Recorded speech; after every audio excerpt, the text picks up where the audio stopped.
Hello everyone, in this video I'm going to show you how to use MotionCam Pro. This app allows you to shoot ProRes video on your Android phone. Some of the advantages of RAW video or ProRes and other codecs is that you can get more editing capability out of them after recording the video.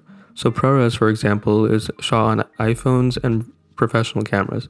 This helps you color grade them after shooting in Premiere Pro or DaVinci Resolve. In this video, I'm going to show you how to use MotionCam Pro to export ProRes video and edit it on Premiere Pro. This video will only showcase MotionCam Pro, so subscribe if you want to see a follow-up video for the non-pro version.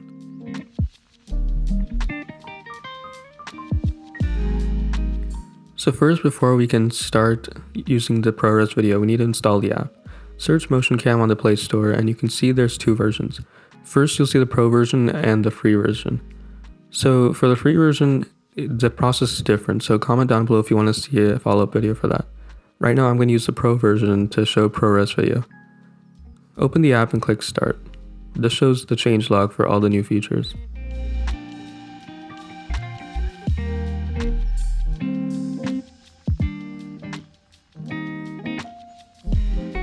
Once you open the app, you can see all the different modes at the bottom of the screen and a record button and other manual controls. I'm going to start by going into settings and first changing the raw video memory usage. I've tested that 4 GB works, but this is different for each of them. Now create a new folder called raw video and make sure you know where this folder is since we're going to need to access it later on the computer. Then go ahead and click use this folder.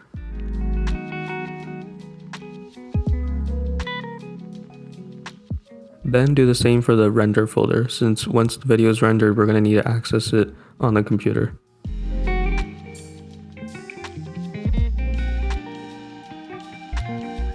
From here, you can change the frame rate and resolutions. You can also try different aspect ratios for a cinematic look.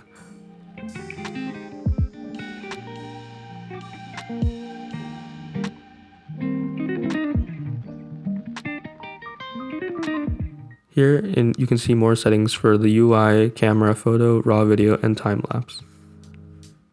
All of these are only available in the Pro version.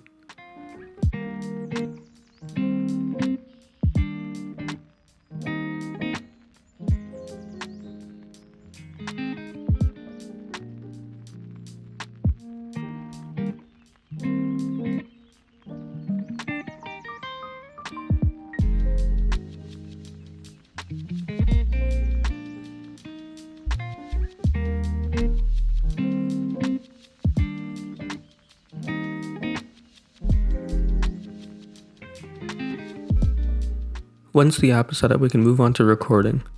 First, I'm going to change the ISO and shutter speed here. You can use manual or auto exposure.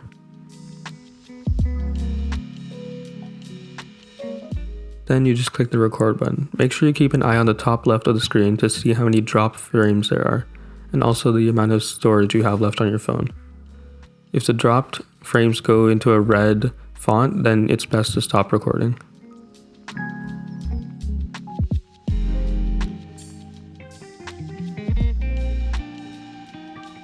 Once you have a recording, click Manage Videos, and from here you can export the videos.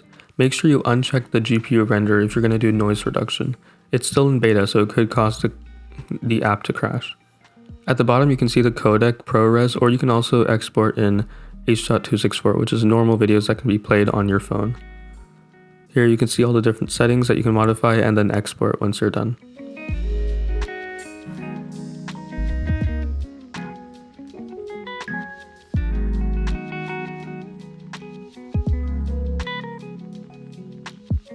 For the demo, I'm going to export in ProRes.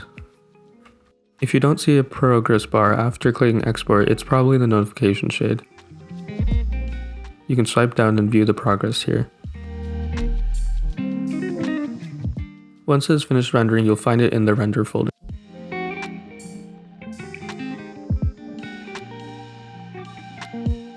Rendering the MotionCam raw video files on the PC requires the MotionCam tools.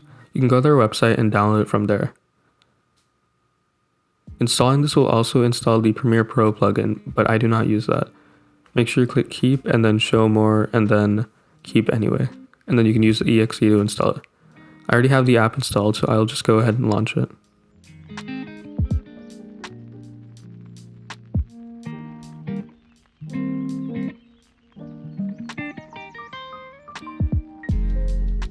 Once you have the app open, go ahead and connect your phone to the computer and you can transfer the video files. If you click on the phone and there's nothing there, make sure it's unlocked and you allow USB transfers. Go to the folder that we chose before, raw video, and then transfer from here. If you see a smaller video file, this is likely due to a failed render. Just go ahead and delete that.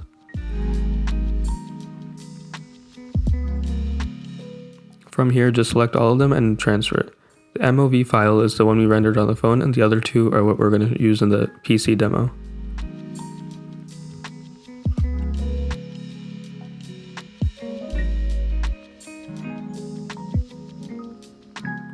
Once they're all transferred, go to the app and click Add.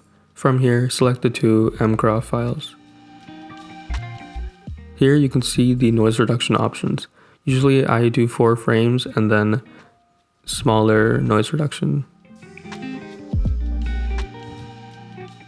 Make sure you select ProRes and sRGB. For this video I'm not going to do any HDR, but only sRGB.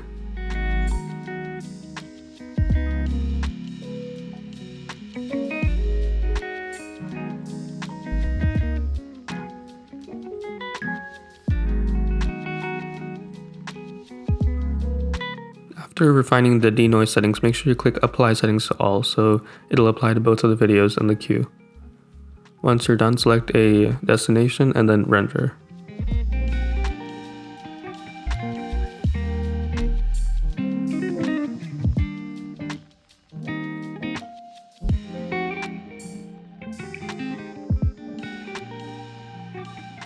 Once it's done, we can go ahead and open Premiere Pro, and then from there we can add the new ProRes files.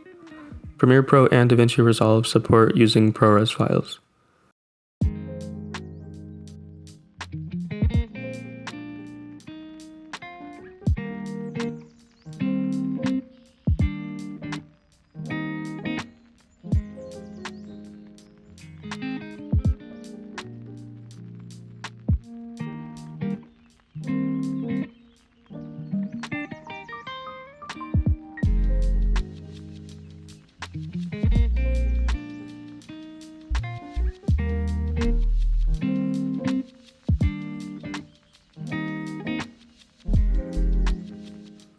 After importing all the videos, make sure the color space and frame rate are correct. You can click Properties and check here. So you can see QuickTime or ProRes is correct, but the color space is Rec 2020. This is the HDR color space, and even though we did select sRGB, it incorrectly encoded. So you can go back to Premiere Pro and then right click and then click Interpret Footage. From here, we can go ahead and override it to Rec 709, or which is just normal display color. Now our colors should look correctly. We can go to the Lumetri color option and then click Auto. Usually I click Auto to start editing, and then from here I go to the color panel and then do more finer refinements. From here, just play with all the sliders and see what looks best to you.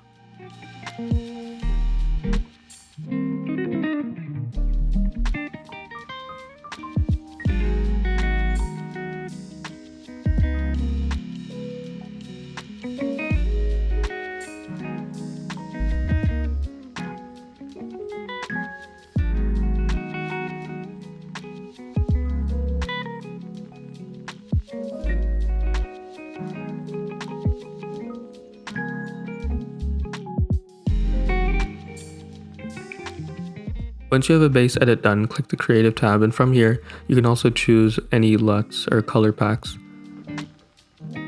You can also import your own if you find some on the internet for free, or you can also go through the presets that Premiere Pro has. Usually for sunsets, I like to choose SL Gold, but you can also see there are many other ones.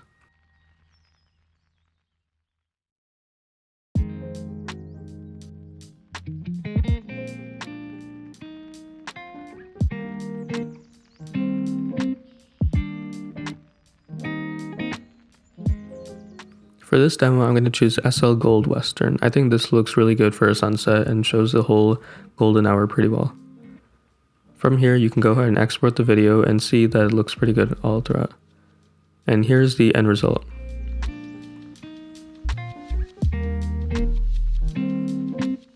Thanks for watching. If you have any more questions, leave them in the comments below. And if you want to see a free version using Cinema DNG and Adobe After Effects, also leave a comment down below for that.